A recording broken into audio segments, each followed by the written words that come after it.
అందరూ బాగున్నారండి. Good morning అండి. ఈరోజు నేను ఉలవ కట్టుని ఎలా చేయడమో చెప్తానండి. ముందుగా ఉలవలను ఒక పావు కప్పు అంటే గ్లాస్లో అర గ్లాస్లో ఇంకా అరకంటే తక్కువ ఉంది, అది నేను పావు కప్పుని వేయించుకుంటున్నానండి. వేయించేటప్పుడు చాలా సిమ్లో వేయించాలి. చూడండి ఎలాగ వేగుతుందో. చాలా సిమ్లో వేగిన తర్వాత స్టవ్ ఆపేస్తామండి. చుట్టూ రౌండ్గా వచ్చేటట్టు వస్తాయి. వేరొక కుక్కర్లో నేను ఇంకొక సైడ్ ఏం చేసినాను, టమాటాలు 1-2గా చేసేసి కొంచెం కుక్కర్లో అయితే పెట్టేస్తానండి, తొందరగా అయిపోవడం కోసం. ఇప్పుడు అందరూ గ్యాస్ స్టవ్ని యూజ్ చేసుకుంటున్నారు కదా, అందుకని ఇంకో ప్రక్కన ఈ ఉలవలు అన్నది నేను వేయించుకుంటున్నాను. వేయించి చల్లారిన తర్వాత ఇప్పుడు నేను మిక్సీలోనూ అది వేసుకొని పౌడర్ చేసుకోవాలని అనుకుంటున్నానండి.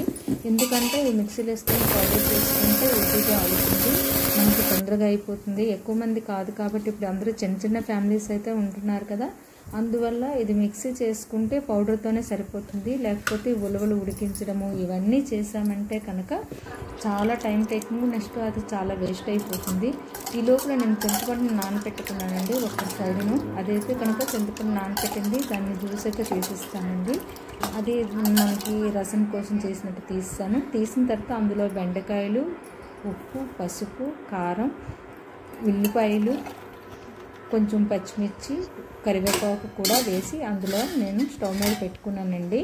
ఇవన్నీ ఉడుకుతున్నాయి. ఉడుకుతుండగా ఈ కుక్కర్లోన టమాటాలు కొంచెం చల్లగా అయిపోయాయి కదండి. ఈ టమాటాలు చల్లగా అయిపోయాక మనం కుక్కర్లో వేరేగా ములక్కాడలు, అనపకాయ ముక్కలు వేసేసి మళ్ళీ దోసకాయ ముక్కలు ఉన్నా, అనపకాయ ముక్కలు ఉన్నా, అదే రామ్ దోసకాయల ఏదైనా ఉంటే అవన్నీ కలిపి మళ్ళీ కుక్కర్లో కొద్దిగా ఉప్పు వేసేసి కొద్దిగా ఆయిల్ వేసి పెట్టేస్తామండి. పెట్టేసుకుంటే అది కూడా 1 నిమిషంలో విజిలేసేస్తాయండి. ఈ లోపల మనం ఇవి ఉడికాయలాగా చూసుకుంటాము, ఎందుకంటే ఇందులో కొంచెం దోసకాయ ముక్కలు కూడా వేసానండి. ఉడికిపోయేది. ఉడికిన తర్వాత అందులో నేను కుక్కర్లో ములక్కాడలు అవి ఇంట్లో వేస్తే ఎక్కువ పుల్లగా ఉంటుందని నేను కుక్కర్లో పెట్టుకున్నానండి, ఈజీగా అయిపోతుందని. ఇప్పుడు మనం ఆల్రెడీ పౌడర్, సున్న పౌడర్ అయిపోయింది కదా, అందులో కొంచెం వెల్లుల్లి, పచ్చిమిర్చి, జీలకర్ర, నెక్స్ట్ ఈ టమాటాలు కూడా వేసి మిక్సీ చేసామండి. చేసింది ఆ మిక్సీ చేసిన ముద్దని మనం మళ్ళీ ఈ ఉడుకుతున్న దాంట్లో మనం వేసేస్తామండి. చాలా బాగుంటుంది. అప్పుడు చిక్కగా అవుతుంది. చిక్కగా అయిన తర్వాత మనము ములక్కాడలను కూడా ఇందులో వేసిస్తాం. 10 నిమిషాలు అయిపోయాక ఉడికిన తర్వాత మనము పోపు వేరేగా ఆవాలు, వెల్లుల్లి, జీలకర్ర, ఎండుమిర్చి, కరివేపాకు, పచ్చిమిర్చి ఇవన్నీ వేసి మనం పోపు చేసుకుంటామండి. ఎక్కువ పోపు అయితే అవసరం లేదు.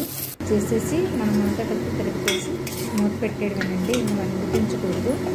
చూడండి ఎంత టేస్టీగా, చూడండి రుచి చూసాం కదా ఎంత టేస్టీగా ఉందో. మీరు కూడా ట్రై చేయండి. ఇది మీరు ట్రై చేయండి, నిజంగా నచ్చుతుంది. నచ్చకపోతే బాగాలేదని కామెంట్ చేయండి. నచ్చితే